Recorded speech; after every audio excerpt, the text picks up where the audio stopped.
Hello everyone, I hope that you are doing great during this very crucial time in Egypt. However, we are trying to help you by the most possible way for all of us. So today for the first secondary, I believe we were done with Unit 7 as well as Unit 8. 9, sorry, all that jazz. But today, I believe we are going to update and do something new, which is instead of Unit 9, we are going to have Unit 10. Anyhow, let's start. So, modern living. From what you can see here is the title is just speaking about the modern inventions, modern technology, or maybe even modern lifestyles that we can have. So, related to the reading parts, we are going to have multiple choice questions as well as finding your new methods, your own methods, as well as in the vocabulary part, we are looking up for a work and lifestyle related vocabulary, word formation, phrasal verbs, as well as collocation and expressions. We will skip the grammar part till now, till we just make sure about which lessons of the grammar we are going to have. So to start here with modern living, from what you can see is the first reading part is titled Ocean Hero. So you have in question A some reading parts, like here a picture, if you can see and look quietly, it's like an artifacts or some antiques are there, and of course who is working there? It's the archaeologist, yes. And here we have a piano, it's like Omar Khayat concerts or something. You can find out here it is the job of the pianist. Some painting in colors and palette, it's an artist.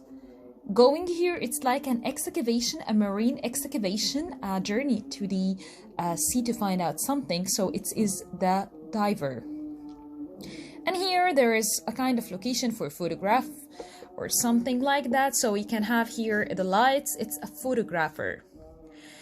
And of course, we can see also here that this is a drawing and some buildings are there. So it is the architect. Okay, so to start with, into B, we have here Beverly Goodman. She is a woman, Beverly Goodman, introduces us to her world at sea and explains how she juggles work and family life, how she is dealing, how she is balancing between both of them. So we have some word focus here: galley, artifact, tact, real, hippodrome, fortification.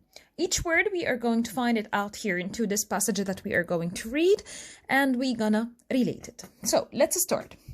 First part here is telling you, I was born and bred in Milwaukee, Wisconsin, and I must say, as I was growing up, I was always chopping and changing what I wanted to be when I was older.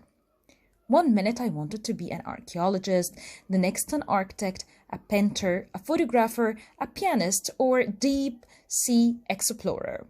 I guess I'm required to do a little bit of these things as a marine archaeologist. Whenever I'm asked why I choose this profession, I look back on my childhood as a youngster. I was inspired by museum visits, finding arrowheads around my home, and also the time I spent in and on the water. My grandfather and his love of boating also had an important role to play. I would often be taken along with his other grandchildren out on the lakes in Wisconsin and on trips to historical ships and submarines. All these things that I had been influenced by in my formative years came together when I studied anthropology and geology at university. Being a marine archaeologist means that there is no such thing as a typical day. When I'm at sea doing field work, it's an early start, around 5 a.m. First, I gather together tools and equipment, and once they have been checked and I'm confident they are in good shape for a hard day's work, I make for the ship's galley for a bite to eat with the rest of the crew. So we can find out here a galley is a kind of a place that we find out into the ship to prepare some food. It's like the kitchen. Breakfasting together gave us the opportunity to go over our plans for the day ahead. It's also the time for any question or issues to be raised that weren't solved the previous day. After that, we head for the work location and anchor the ship. It's my responsibility to brief the dive team and the team that remains on board about the specifics of the work for the day. Once that's been done and a final check on the dive gear and the equipment has been carried out, it's into the water we go. Any artifacts we discovered during dives, so artifacts here, it means any antiques or any old things that we can find there, are brought aboard, analyzed, and given a catalog number. On archaeological excavations means journeys into the sea or into scientific reason, everything needs to be tagged. Tag, it means to be labeled or to have a title or a name, and protected by a series of conservation steps so that no harm comes to them. Then I spend my evening checking my field notes, rewriting anything that's unclear and improving sketches and drawings. All the information is then entered into a computer for safekeeping. Days in the laboratory or office are a million miles away from those at sea. A lot of patience is required for this part of the job, as lab analysis can take months and months. Sometimes it seems to last forever. The samples that are collected in the field undergo rigorous analysis. Rigorous means severe or very strong one. Sometimes it comes with the meaning annoyed. In order to understand the history of a coastline or archaeological site. Throughout the day, I have students and researcher assistants work through the thousands of samples gathered in the field. Although I am dedicated to my work, it doesn't consume all my time and energy. As a working mom and wife, my family comes first. Like most working moms, when I'm away, I have got one ear to the phone in case there is a problem with one of my loved ones. But work and family life aren't two separate realms for me. Realms means two worlds or two areas, two different separate places. Realm mean a world or an area. I encourage my children to get involved in my work and often bring them into the lab to lend a hand with. Simple tasks, counting a snail, rinsing sand, that kind of things. Going on a boat is something they are always eager to do. And sometimes they get to do the most amazing things, like swimming with dolphins. On days when I'm working near home, I take my youngest to his daycare by bicycle. Commuting along the seashore is a great learning experience as we pass by hippodromes. Hippodromes is like an old Roman and the Greek stadium or an area for horse to do something like a race into it. Crusaders fortifications are very strong walls are built to protect people, and crusaders are the group of the crusaders who were coming from Rome to invade the Arab and the Middle East world. Every day we see something new. By exposing them to my work, I hope to make them aware of the fragile balance of ocean life. Fragile means very weak. This is really what my work is all about, helping others to appreciate the ocean and how our activities affect it. If we all took more responsibility for the sea and marine life, it would help to save the ocean.